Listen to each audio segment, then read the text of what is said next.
Namaskar dosto, welcome to Nira Mahingu, and once again I'm come down with a new episode and today I will be talking on Ayurveda. जी हाँ दोस्तों, आज मैं आयुर्वेद के बारे में बात करूँगा और आयुर्वेद के जो महान सम चिकित्सक माने गए हैं, कहते हैं उनको चिकित्सकों के चिकित्सक यानी the gods of the Ayurveda, वो है भगवान शिव के ऊपर में। तो आज उसके बारे में थोड़ी सी चर्चा करेंगे।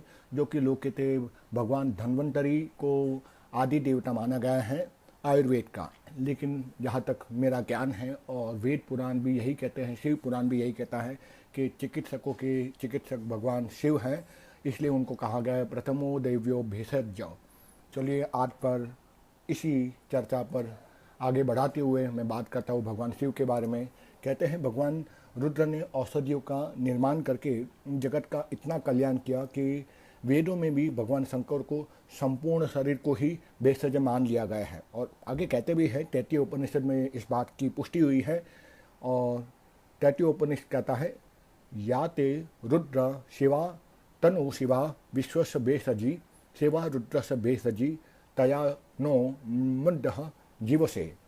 इसका भावार्थ यही है कि भगवान शिव आप ही पूर्ण रूप से भेषज, देवों के देव और चिकित्सक के महान चिकित्सक।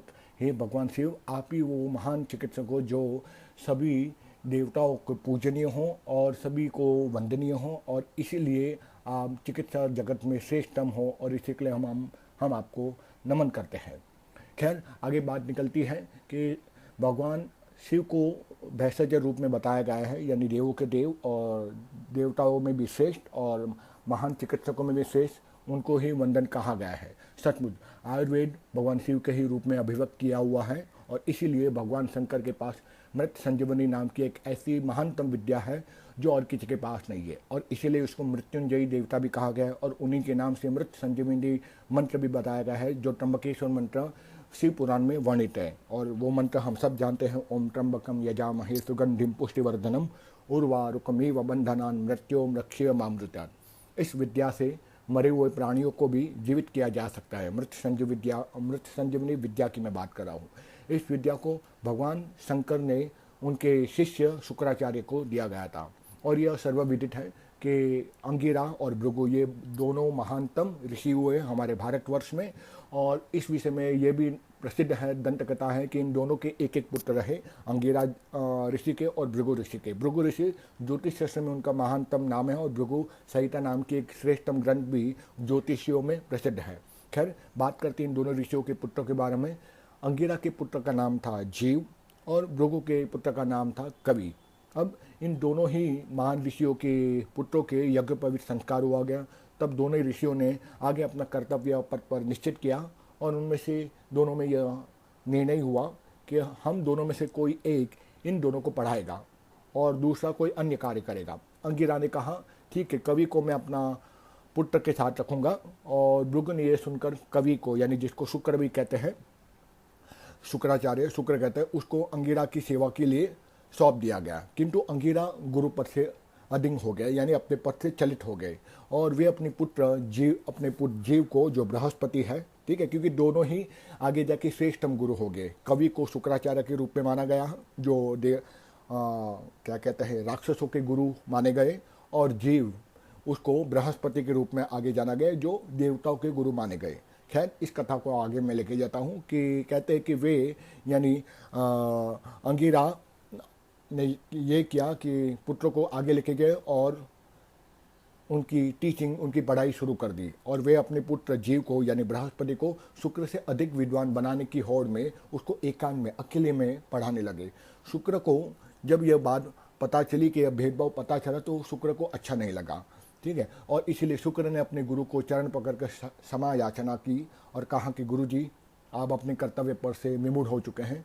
मैं किसी ऐसे गुरु से ज्ञान प्राप्त नहीं करना चाहता जो भेदभाव रखे, क्योंकि शास्त्र कहता है कि गुरु को अपने शिष्य में और कभी भी भेदभाव नहीं करना चाहिए, किंतु आपने ये भेदभाव रखा है, इसलिए मैं चाहता हूँ कि आप मुझे अपनी सेवा से मुक्त कर दें और मैं किसी और के गुरु के पास चला जाना चाहूँगा। शुक्र बहुत मेधावी पुत्र थे और बहुत ही मेधावी बालक और शिष्य भी थे। उन्होंने सोचा कि यह विद्या ग्रहण करने से पहले पिताजी के पास चले जाना, अपने कुल गुरु के पास, पिता के पास जाना, वो भी ठीक नहीं है। पिताजी को प्रसन्नता तब होगी जब उनका अपना पुत्र एक योग्य मेधावी पहुँचे। इसलिए मेधावी बनकर मैं उनके पास जाना चाहता हूँ। वे अच्छी से विद्या प्राप्त कराना चाहते हैं, हर पिता ये चाहता है। इसीलिए उन्होंने भगवान से प्रार्थना की, हे भगवान, मुझे ऐसे किसी महापुरुष, दिव्य पुरुष से श्रेष्ठतम गुरु का दर्शन कराइए जो मुझे इस पद पर आगे लेके जा सके। और संयोग से कहते हैं कि शुक को या शुक्राचार्य को गौतम ऋषि, महर्षि गौतम मिल गए और शुक्र ने उनसे पूछा कि श्रीमान, आप मुझे कोई ऐसा गुरु बताइए जिससे मुझे ऐसी विद्या की प्राप्ति हो सके और श्रेष्ठतम विद्या प्राप्त हो जो किसी के पास भी ना हो इस संसार के अंदर में। मैं ऐसे गुरु से पढ़ना चाहता हूँ, ऐसी विद्या प्राप्त करना चाहता हूँ। महर्षि गौतम ने शुक्र को कहा कि हे शुक्र, भगवान शंकर के पास आप जाइए। उससे बड़ा गुरु, उससे बड़ा श्रेष्ठतम ऋषि, तपस्वी इस संसार में और कोई नहीं है।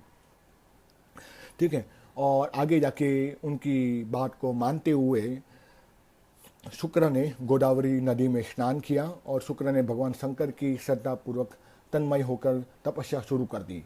और भगवान शंकर ने उनकी तपस्या से और उसके प्रेम से प्रसन्न होकर वर मांगने को कहा। इस पर शुक्र ने हाथ जोड़कर कहा, हे भगवान शिव, मैं वो विद्या प्राप्त करना चाहता हूँ जो ब्रह्मा आदि किसी भी देवताओं को प्राप्त ना हुई हो, और उस विद्या को आपसे मैं प्राप्त करना चाहता हूँ। शुक्र की इस प्रकार से उत्कृष्ट तपस्या से प्रसन्न होकर भगवान आशुतोष ने प्रसन्नता के साथ उससे कहा कि हे वत्स, मैं तुम्हें उस विद्या को दे रहा हूँ जिसका ज्ञान मेरे अतिरिक्त और किसी को भी नहीं है इस संसार में। मैंने इस निर्मल विद्या का निर्माण महान तपस्या के आविर्भूत होकर किया है और इसीलिए उसका नाम है, उस विद्या का नाम है मृत्यु संजीवनी विद्या। और आगे कहते हैं, शिव पुराण में इसका वर्णन है, मृत्यु संजीवनी नाम विद्या या मम निर्मला तपोबलेन महता मयेव परिनिर्मिता। यानी ये मृत्यु संजीवनी विद्या महान तपोबल से ही प्राप्त की जा सकती है और वो तपोबल से, शुद्ध निर्मल मन से केवल भगवान शंकर ने ही उसको प्राप्त किया है। और आगे भगवान शंकर कहते हैं, मैंने इस मृत्यु संजीवनी विद्या को ब्रह्मा और विष्णु से भी छिपा कर रखा है। अब इस अवसर पर यह प्रश्न जरूर स्वाभाविक रूप से उठता है कि संपूर्ण वेदों के ज्ञाता महर्षि ब्रह्मा रहे, क्योंकि उनके 4 मुँह है और चारों मुँह से निरंतर वेद की वाणी निश्चित होती रही है, तो फिर उस मृत्यु संजीवनी विद्या का ज्ञान ब्रह्मा जी को कैसे नहीं हुआ। बात तो यह है कि वेद अनंत है, इसलिए कहते हैं अनंता वै वेदाः। तैत्तिरीय उपनिषद कहते हैं अनंत वेद वेदाः, वेद अनंत है, उसकी ज्ञान की शाखाएं अनंत है। जिस प्रकार ब्रह्मा को तपस्या के बल पर ही वेद की जितनी शाखाएं सुनने की मिली, उतने ही शाखाओं के वे जानकार हो चुके हैं। वैसे ही वर्तमान ब्रह्मा का दूसरा परार्ध चल रहा है, दूसरा उसका परार्ध, उसका एक समय चल रहा है। इससे 25 वर्ष पहले जब उन्होंने कमल के बल पर यानी कमल के ऊपर बैठकर तपस्या की थी, तो उनको उस अनंत वेद से केवल 1121 शाखाएं सुनने को मिली थी। ठीक है, यानी 1121 महाभाष्य उनको सुनने को मिले थे उस तपस्या के बल पर। और इससे पहले किसी और ब्रह्मा को, क्योंकि बहुत सारे ब्रह्मा हैं सृष्टि के अंदर, 1181 का मुझे हिंदी नहीं आता तो मैं 1181 ही बोलूँगा, 1181 शाखाएं सुनने को मिली थी। और भगवान शंकर ने स्वयं कहा है कि मैंने इस मृत्यु संजीवनी विद्या का निर्माण बहुत अधिक तपस्या के बल पर ही प्राप्त किया है। इससे अनुमान लगाया जा सकता है दोस्तों कि भगवान शंकर की तपस्या भगवान ब्रह्मा जी की तपस्या से कई बढ़ चढ़ कर थी। इसीलिए वेद मृत्यु संजीवनी विद्या का अंश उन्हें शायद ही सुनाई दिया होगा, लेकिन पूर्ण रूप से प्राप्त हुआ था भगवान शंकर को ही। इस तरह वेद कहता है कि ब्रह्मा को भिष्ट रखकर और भगवान शंकर को भिष्टतम कहा गया है। भगवान शंकर दयालु में महानतम दयालु देव हैं और इसीलिए चिकित्सकों में उनको श्रेष्ठतम चिकित्सक माना गया है। और इसीलिए आगे ऋग्वेद कहता है, भिष्टतम त्वाम भीषजाम श्रुतो मिहि।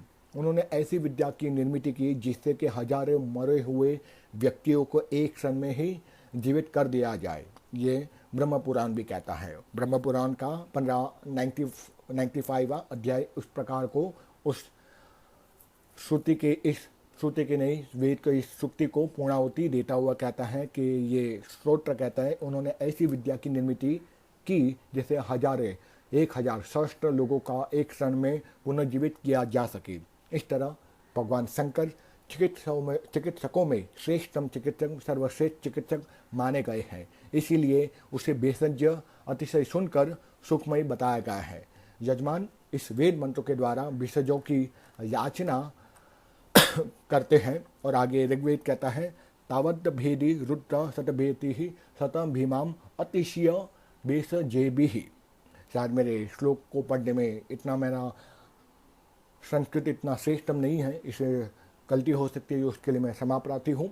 और इसका आगे जाके वर्णन और इसका भावार्थ दिया गया है ऋग्वेद के अंदर। हे रुद्र, आप मुझे जो औषधि देंगे उससे हम सैकड़ों वर्ष तक सुखमय जीवन व्यतीत करेंगे। यजमान अपने लिए ही नहीं अपितु अपने पुत्रों के लिए भी इन महावन औषधियों की मांग करते हैं।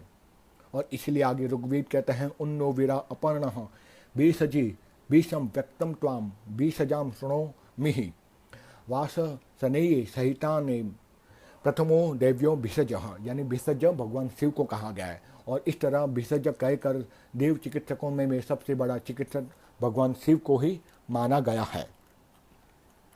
और इसीलिए कहते हैं कि परंपरा को आगे बढ़ाते हुए, शिष्य गुरु परंपरा को आगे बढ़ाते हुए भगवान शंकर ने शुक्राचार्य की तपस्या से प्रसन्न होकर उस महानतम विद्या के ज्ञाता, मृत संजीवनी विद्या के ज्ञाता भगवान शंकर ने स्वयं शुक्राचार्य को इस मृत संजीवनी विद्या को उनको प्रदान करते हुए इस विद्या गुरु शिष्य परंपरा को आगे बढ़ाते हुए संजीवनी विद्या शंकराचार्य अपने शिष्य को शंकराचार्य को प्राप्त करवाई और यह परंपरा आगे चालू रखी। तो दोस्तों, आज मैंने भगवान शंकर के बारे में बताया कि क्यों उनको मृत संजीवनी विद्या के श्रेष्ठतम आचार्य कहा गया है। और वो ही आदि विद्या के, यानी आदि शंकराचार्य, आदि ही पुरुष और सिद्ध पुरुष और आदि योगी संसार के वही है। और इसीलिए उसको मैं भेषज समझता हूँ, इसीलिए उनको आदि पुरुष मानता हूँ। और इसी के साथ मैं अपना यह आज का पॉडकास्ट समाप्त करता हूँ और आपसे आज्ञा लेता हूँ। धन्यवाद मेरे पॉडकास्ट को सुनने के लिए। जय श्री राम, जय भारत।